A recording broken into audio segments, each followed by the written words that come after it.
You want to see the prices fall big time so you can afford to buy a house. I totally get that, and actually take on that stress and sadness for people, because I mean everyone wants to own a house at some point in time, right? Yes. And so I just want to point it out that I'm fortunate as a homeowner. I'm getting teary eyed, but if I'm fortunate as being a homeowner for 10 plus years, but I know it's really hard for people.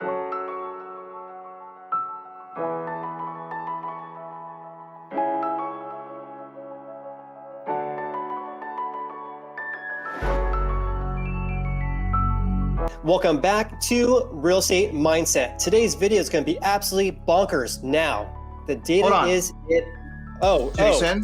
Jason, hold on a second. You guys, hey, I appreciate you, brother, but hold on a second. You guys, welcome back. This is Real Estate Mindset. It is going to be bonkers because I have not only convinced Jason to do that intro. Thank you, Jason Walter. You know I appreciate it. But I have also entangled Jason Walter into the topic of this video, which is housing market data corruption. Now, let me explain to the viewers, Jason, if I may. Jason and I have a special relationship in that we work together. He helps me edit my videos. And one of the primary text messages that I get from Jason Walter is usually, other than Dave Ramsey, thank you for those, that was encouraging, but is usually about my opinions on Redfin and their data manipulation. And it's always seems to be Redfin. Is that correct so far, Jason? As far as our conversations go, yeah, yes. Absolutely. Redfin. I contacted yesterday about this.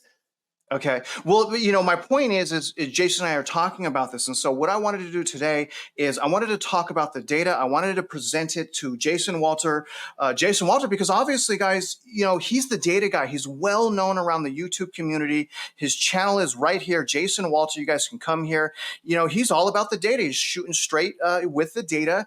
And so, perfect person to talk to about this. And so where I wanted to start, Jason, is basically showing you my first category of mistrust when it comes to Redfin's data reporting, which is to start, we'll get to the new record highs changing, but to start is the trajectory of their 4-week rolling average, that trajectory in those housing market reports. So, how you doing, first of all? Are you ready to go? Hey, I'm doing awesome. I'm really excited to be on your channel, and yeah, thank you for having me on, Travis. Yes, of course. Okay, so let's get started right now. Jason, I'm going to show you the date and I'm going to show you the 4-week rolling median sales price. Now, this article came out April 25th. And what I want the viewers to understand is on April 25th, the median sales price 4-week rolling average, you see 4 weeks ending April 21st, 2024, was $383,725. Now, 1 week later, on May 2nd, another housing market report came out, and it actually showed the 4-week rolling average median right here going down, about $500, but nevertheless going down. Now, the issue, guys, is, and my point is, Jason, is only on these reports, it seems, it shows the week-to-week change, that trajectory of median sales price 4-week rolling average going up. You can see that here above your head. You can see that trajectory when I kind of get it. I mean, you could tell it's not going down. So while we've had a $500 decrease, it shows on the housing market update report, not the data center, it shows that trajectory going up. Now, later on in the week, it starts to fix that. So 1 week later, on May 9th, the next housing market report comes out and the median sales price goes up. But what I want to show you is their revision of the trajectory. Okay, so you could see here now that trajectory, you see that it's less exaggerated. It's more of a level, even though it's still not showing a downward trajectory, and I'm showing here to here. That's last week's data. Okay, they've revised it to show it going less up. Now, the next report, okay, you see here May 16th, it changes it even more. It revises it even more. I'll show you the trajectory right here, okay, right above our head. You can kind of see now it's going down slightly. My point is it keeps changing. That trajectory keeps changing. Now, I understand, Jason, This is proprietary information. They can do revisions. But my worry here is obviously those types of continued bullish revisions on the trajectory is enforcing a fear of missing out. It's enforcing bad purchasing. It's not using, the data to help people make informed decisions when you're manipulating the trajectory. So can I get your thoughts on, on that, what I just showed you? And again, we'll talk about the new record highs in a minute, but just on that trajectory. And that's a pattern, real quick, that I've seen almost the entire time of tracking Redfin. This goes well into 2023 as well. Anytime we had downward 4-week median sales price, it would very rarely show downward in the 4-week rolling average. Now, after the next housing market report came out, again, that data graph would be revised, showing a more proper trajectory. But in the first housing market update, I see the same thing happening. I see over-exaggerations on both ends of the spectrum. What are your thoughts? Yeah, my thoughts is that those weekly updates is just a image, right? And so it says at the very top there that it's subject to revision. What I really wish Redfin would do is actually provide what were those revisions. So, right, we see this a common for a lot of these sources: Zillow, CoreLogic, the National Association of Realtors, the California Association of Realtors, all revises their previous month's data. And when doing weekly data, I would imagine we could see revisions not only to the previous week, but also potentially to the week before that as well. So once they update their new weekly housing market update, that's why the graph changes, in my personal opinion. A side note as well is that I would say it's hard to know like whether or not it's accurate or not. I mean, it's virtually impossible for us to know, right? There's no way for us to verify what they're saying is actually true, right? We kind of just do like what we call a sniff test. That's what we called it when I was an auditor for KPMG, a Big Four accounting firm. And we basically audited people's books to verify that what they were saying they were making or spending was in fact, fairly accurate. But there's no way for us as people who report news regarding the housing market, whether or not it's accurate or not. So just kind of doing a sniff test, but it is subject to revision. So going on to their data center, you can see those updates that they have on their website. Whereas if you go back to previous weeks for their weekly housing market updates, those images are not revised. You only see that revision in their next update. If that makes sense. Oh yeah, and I mean they make revisions, but Jason, I would ask, when we have a pattern of this same type of revisions, always bullishly going up, and when it goes down, very less bullishly, it's, they don't want to put any type of bearish narrative, is my thoughts. But I mean, when we have a year and a half of the same direction of revisions for the same reasons, can't we call that a trend? Yeah, well, I think that what really caught my attention as well is that, we've been making these videos for, I know you've been making these videos for a couple of years, I think now, right? Yeah, and 2 years, 2 months. Yeah, so when I see like revisions from the National Association of Realtors, usually it's like a revision of like $100 for a $400,000 median sale price. But looking at the all-time record highs that was set back in June of 2022, we're actually just talking about this. That was around 400,000. But now we're at 386,000, and we have a new record high. I mean, that's a big downward revision in their June's record high. So that kind of raises an eyebrow. Maybe they do much bigger revisions, and due to this 4-week rolling average, I don't know. But that is not something you typically see, a giant downward revision going from 400,000 to like $385,000. Yeah, it's kind of raises an eyebrow. Yeah, but that's the data, right? That's the numeric. Wouldn't you agree, though, man? I mean, it's even more suspicious when it's not even numeric. It's a visual revision. I mean, with that, again, a year and a half, 2 years of the same trend, isn't that even more worrisome than the actual continuous revision of the actual numeric data? I mean, and I say that because numeric is numeric. We can't exactly see how they're coming up, but when it's a visual thing, it seems like it's more of an algorithm programmed into that set of visual calculations to push increases and decrease the actual decreases in home value. I mean, isn't that more worrisome? I don't know. I mean, honestly, I don't see like the benefit of Redfin stating that prices are still increasing. I mean, they work with buyers and sellers, and so, in my opinion, they're best suited to provide, the best data possible to Americans. And on top of that, they're a publicly traded company. So I worked at KPMG as an auditor for 4 years, and people hired us to audit their books because they had lenders, they had millions of dollars in loans, and the lenders wanted to verify, hey, does this company actually make this amount of money they're telling me? They're just giving me a piece of paper with their financial statements, but there's no third party looking at it. And that's what auditors do.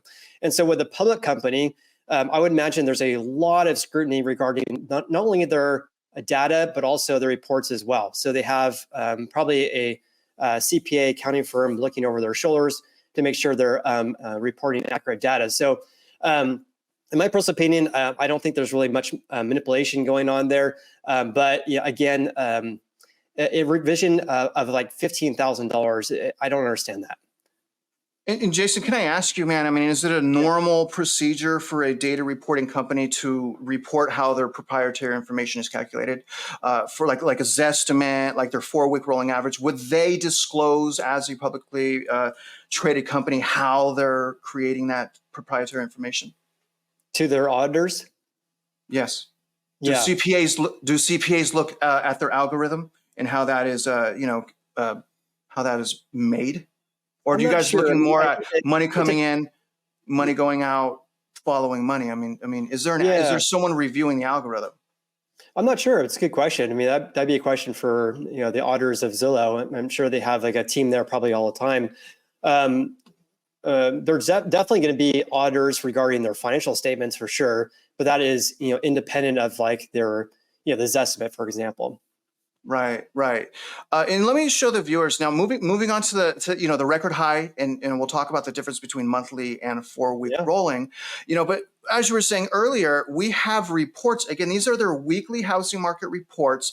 This one's from June 23rd and Jason, this isn't adding up. I mean, you can only back someone up so long, and so this is the next concern. All right. So we talked about the trajectory of their visualization of data. They have every right to change it. Okay, fine. But the record high, June 23rd, 2022, we have a record high, as according to Redfin themselves, of $399,998. That is $2 short of $400,000 to make it easy for the viewers. This again was in June of 2022. We have another confirmation, June 30th of 2022, of a new all-time record, revised downward. So that's fine. Three weeks later, they revised downward to $399, $249. Should be done. So a few $100s, that's a little abnormal according to you as an auditor. Realtor.com makes a few $100 revisions. They've made a revision here. A few weeks later, hundreds of dollars, but still $399, $249. Time goes by, almost a year passes. We have June 29th, 2023. We have a new all-time high, as according to this paragraph here. They don't like reporting their all-time high unless we're breaking it. But we have an indication here of an all-time high of 383 plus 4,000 equaling 387.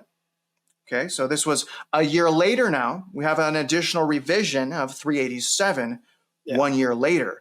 That is a roughly $5,000 revision for all-time high in the 4-week rolling average. Strange. Already not adding up. Now it gets worse. Now we go through the space-time continuum again. So we're at 387, but now we're in 2024, April 25th. We have a new record high of 383, 725. You can see hit a record of 383, 725. That is a revision downward of over $3,000 now. This is a year after the last revision after a year. And now, again, time goes by, May 9th, 2024. And, the good thing is a new, let's see, do we have a new? Yeah, there it is. New all-time high of 384, 721. And guess what? Their new housing market report came out. We have a new all-time high as well for the most recent report. You can see that here, 386, 951 all-time high. So good thing they keep revising this downward because they're going to talk about the all-time high. Now, Also interesting, Jason, so we can include two things here and I'll shut up. We Yeah. have a update, also May 17th, so we have multiple updates on their month-over-month median. Month-over-month is different. Also an all-time high as well. So we have a new record of 434,000. The viewers may see what we're noticing, which is the month-over-month median is 80, it's a lot higher. So the monthly is a lot higher than the 4-week rolling. Jason, as a CPA, as an auditor, as a data man, to me, I think they want to push a narrative that the housing market's okay, that their company is sustainable. And the more and more they talk about not hitting all-time highs because seasonality, right? We would continue to hit all-time highs every season. It's alarming, and I don't trust them, and I don't like it. We're at the mercy of this data. We'll talk to the viewers about where to get data, but what is your response to that data set? The new going from 400,000 to 385, and that's like a new record high. It doesn't make much sense to me. That's a big downward revision. One thing I'll add is that monthly report for the month of April just posted. I guess it was today, May 17th.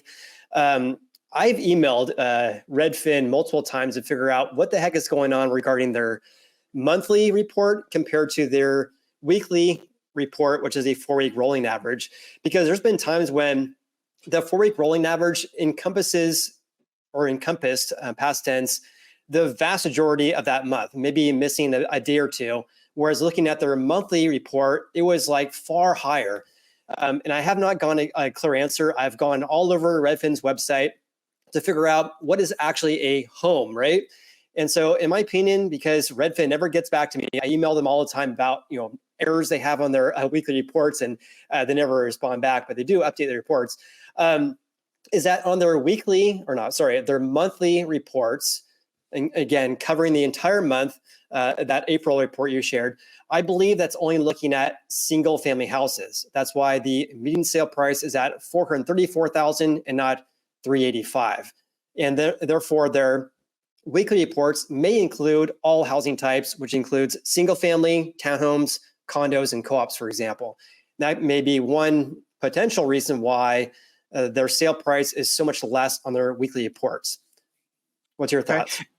Well, going back to what you said, you also told me you've emailed other data providers, CoreLogic being one. They've responded right away.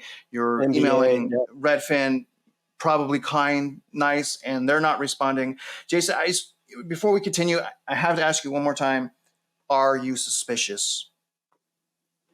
Am I suspicious of the data that Redfin is providing? Yes. I would kind of go back to I think that what they need to do, here's my opinion. Here's what they need to do is provide an added level of transparency, right? Because when looking at data from the California Association of Realtors, the National Association of Realtors, they always provide an R next to their revisions. Okay. And they always revise the previous month. Whereas Redfin, we don't have a whole lot of transparency regarding that, because if they actually revise any of their numbers, it's not disclosed to the public. So we're just going by their data center and their weekly updates. And being a publicly traded company, I would imagine there's a lot of scrutiny involved in their data. But again, I don't understand why you'd go from 400,000 to 385,000, a difference of $15,000. Whereas other providers like the National Association of Realtors, you might see a revision of $500. Usually it's like $100. So I don't understand why they'd have such a big revision. And potentially maybe there's a lot of moving factors because there's a 4-week rolling average. They do it every week.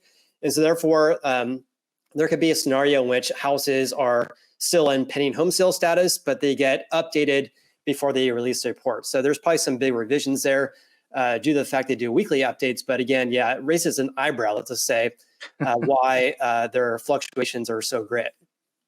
And not only that, for so long. 2 years of revisions. Come on, man. 2 years.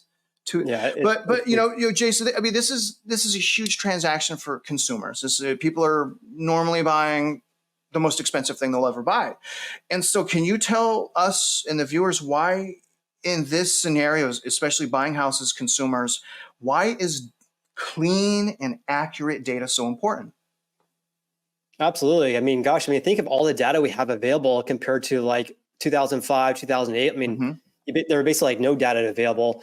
And so there's so much information at people's fingertips right now that you can see, very early on, trends were happening in the housing market. And so, yeah, it's hard to figure out like what's the best data source. We're talking about this. I mean, the best data source is your local multiple listing service, but consumers don't have access to that. In my area, I'm an agent in the greater Sacramento area.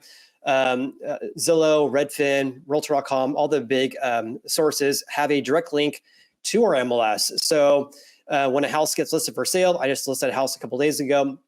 It got listed all over the internet, and it was because they had a direct link. But about 5 to 7 years ago, Zillow did not have a direct link. So people would reach out to me and say, "Hey, I'm interested in buying this house." And I look it up, I'm like, well, it sold like a month ago, but it's showing as active on Zillow.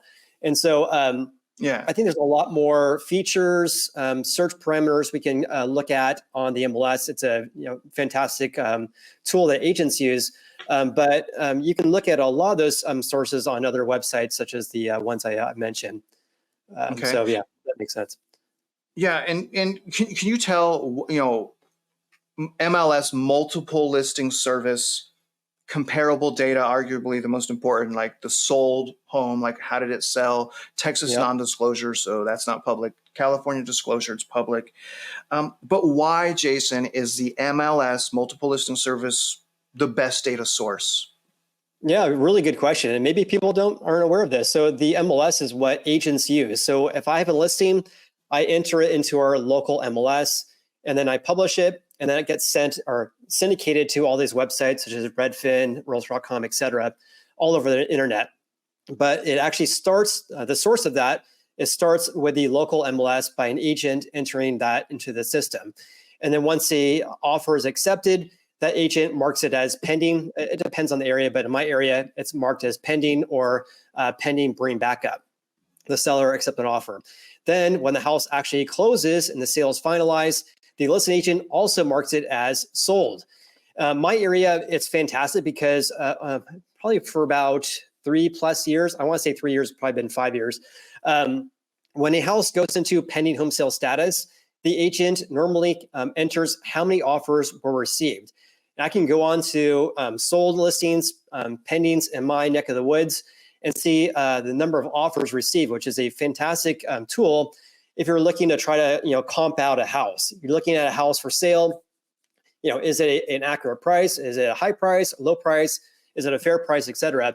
And I can go on to looking at not only closed home sales, but also pendings and see how many offers were received.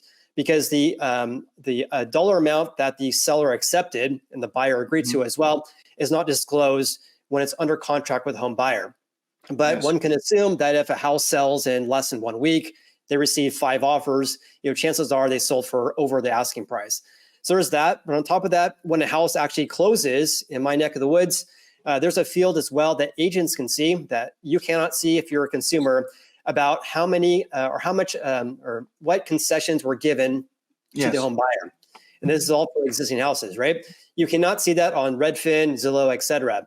And it says plainly, the buyer was given, let's just say, a $5,000 closing cost credit.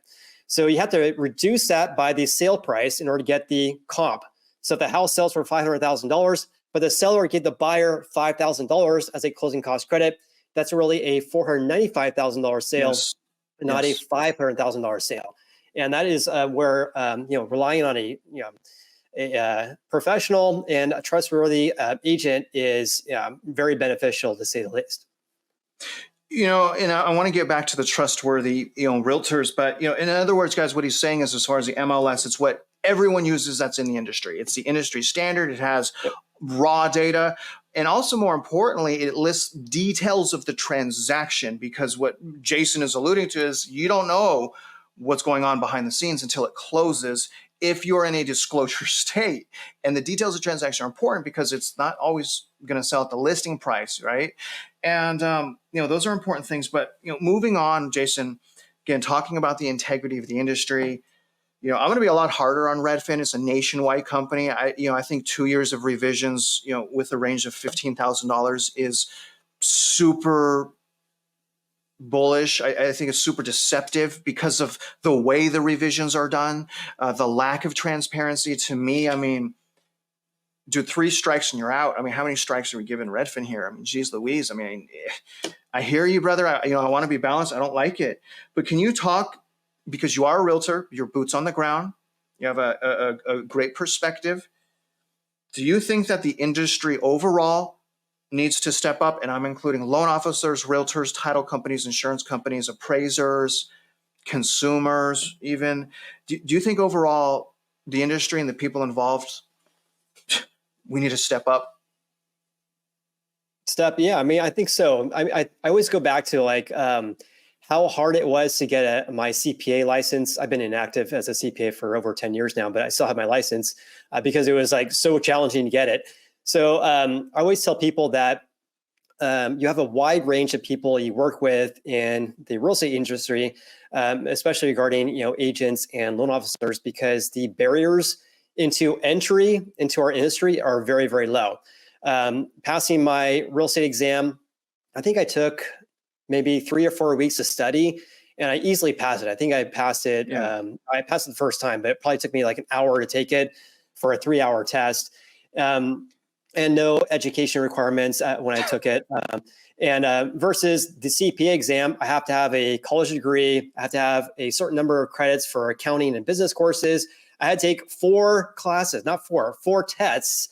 And the pass rate for each of those tests is 45%. So it was very challenging to work or to get my CPA license. And working at KPMG and some Fortune 500 companies in the accounting department, there were some very smart, intelligent people that worked there. And in real estate, there's some fantastic agents, don't get me wrong, but there's also a lot of bad agents as well, because it's so easy to get your license. So that's why I respond to that. And Jason, what do you think was harder? I know you knew more by the time you took the loan officer test. What was harder, the realtor test or the loan officer test? For me, it was probably the real estate exam. Maybe I would imagine if I started from scratch, I would imagine the loan officer test would be more challenging compared to the real estate agent.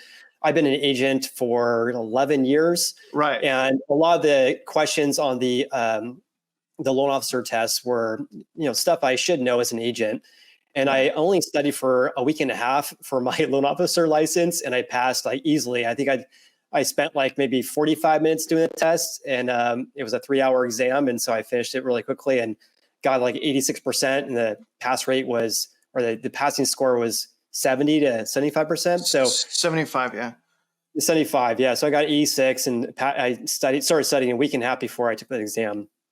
So the laws specifically, was that the main area of your studies? Was the laws, penalties, violations? What was the hardest thing? Yeah. I took a course online and made flashcards just like I do for all my exams. And I've had a lot of exams and licenses over the years, and so I have a lot of experience regarding that as well. I used to have my Series 7 and 65 where I was selling stocks and giving people advice on financial stuff. So in a very nice way, you're saying that you're very, very, very nice, very tactful in saying it, but the barrier is low. It is. The barrier is low, Jason. And, let's now, just the last question, we'll end this. What could now people do in the industry to step up? What could realtors be doing? I know you're a nice guy. I feel like I'm a nice guy too, but you are. What could, thank you, man. What could realtors do to step up? To step up? And let me be specific, to step up to properly help their clients through an extremely unaffordable housing market, very toxic housing market. What do you see that realtors could be doing to enhance that buyer protection specific to the buyers? Yeah, that's a really good question, Travis. So I think it's added level of transparency because, the ongoing joke regarding asking an agent is, when's a good time to buy? When's a good time to sell? It's always now, right? The best time to buy a house is right now, but also coincidentally, the best time to sell is right now as well. So how could that be? And so I always take the stance of, and it's what you do on your channel as well, showing the actual data. And I think that 95% of my clients come from my YouTube channel, believe it or not, even though I rarely mention, hey, contact me if you want to buy, sell a house in Sacramento. But I think people that do reach out, they appreciate my unbiased, as much as I can be, reports regarding our housing market versus like always being very, very bullish. Hey, now's great time to buy a house right now. I just like lay out the data and let people decide for themselves whether it's a good time to buy or sell a house. I actually just talked to a client yesterday who found me through YouTube, and I was asking him questions that probably other agents probably don't do, which is like, how long do you plan to own the house? I don't recommend buying a house unless you plan to live in it or own it for 7 to 10 plus years. Are you going to have an emergency fund after you purchase the house? If not, maybe now is not a good time to buy a house.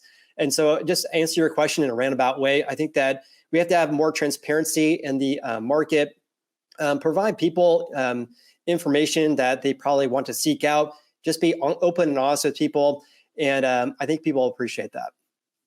Okay. All right. I want to, we'll end on the positivity, man. I'll do another rant video on realtors another time. But I mean, overall, just going to be honest and forthcoming. We'll just end it honest and forthcoming. And to be honest and forthcoming and to let people decide for themselves, you guys, comment below. What are your thoughts about, this revisions of not only the numeric data over a period of 2 years of $15,000 roughly, but in addition to that, their visualization of data seems to be suspicious at best. Let us know what you think. Obviously, I have my own opinions. Jason does as well, and we want to hear from you. And Jason, other than that, brother, I'll get us out of here. I know you only had a certain amount of time, but I'll let you kind of end us out if you can. What is this? Could you talk to the viewers as buyers? What is the solution here? What can consumers gain from this video? Appreciate that. Yeah, thanks for having me on, and thank you everyone for who's watching today's video. Please hit the like button, of course, right? I would say that I kind of want to end my thoughts regarding our market this way, is that we have a very unaffordable market. It's been completely unfair to so many people for 4 years. We had the onset of COVID. A lot of people thought the housing market was going to crash. And then we had the Fed decreasing the federal funds rate down to 0%. A lot of other factors involved, and rates decreased to 3%. The record lows, and that caused home prices to absolutely skyrocket, which caught a lot of people off guard.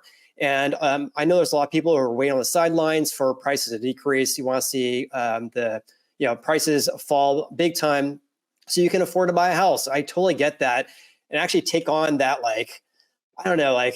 stress and sadness for people, because everyone wants to own a house at some point in time, right? Yes. And so I just want to point it out that I'm fortunate as a homeowner. I'm getting teary eyed, but if I'm fortunate as being a homeowner for 10 plus years, but I know it's really hard for people. Yeah. It's not fair. I think that's what you're saying. It's not fair. I thought about that the other day, Jason, and just put it into perspective. How not fair this is. The house that I was kind of a forced landlord or whatever, I only own one house. But that house, my payment on that house, it's a 3,300. It's over 3,000 square foot. It's a brand new house. My mortgage payment on that, counting my taxes and insurance, is about $2,000. Wow. My rent here for this house is much smaller house, and the rent is $2,400.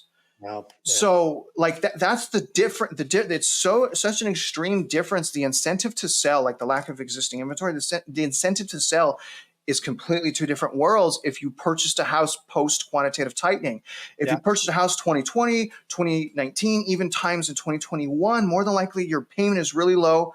You have equity, and to rent is more expensive. To rent is more expensive for those homeowners.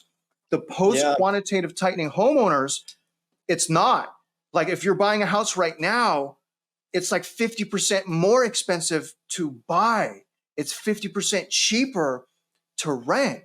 Those dynamics, man, are it is very unfair, and it is very sad.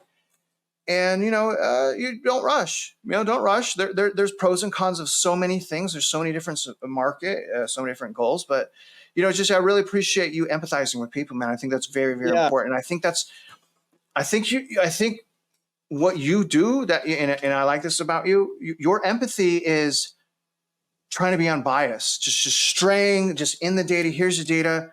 You don't want to lean too much the way, and that's your gift back to society, right? Not being too much in on each side. And I wanted to tell the viewers that. So if you, Jason's very good at that. If you want straight up data, you straight up, someone completely honest, unbiased, who's going to present you the data. This is the man for you. This is a good guy, as you could tell here. And Jason, I'm going to get us out of here, man. Any last words? No, I don't want to be crying on camera anymore. Yeah, I appreciate you inviting me onto your channel, and this was fun, and let's do it again sometime. Thank you. Sorry to entangle you. I don't think a lot of people realize you had no idea what I was going to ask you about. I mean, no idea. 5 minutes before we started, I was like, Jason, you're the data guy. We're going to talk about data manipulation. And he was like, okay. So, this is all raw, man. That's the benefit of YouTube. We could be ourselves, and we have the opportunity to be forthcoming. And, I feel you, man. I've worn my heart on my shoulder so many times, but I really respect it. And I appreciate you. And you guys, we're going to get out of here. A big shout out to Jason. A lot of love to you, brother. And if you guys are out there investing in real estate, we hope you win. And no. Jason, you know what? You want to end us? You want to shout us out, man? You want to end us? And with that said, what do you say? And with that said, if you're investing in real estate, we wish you well.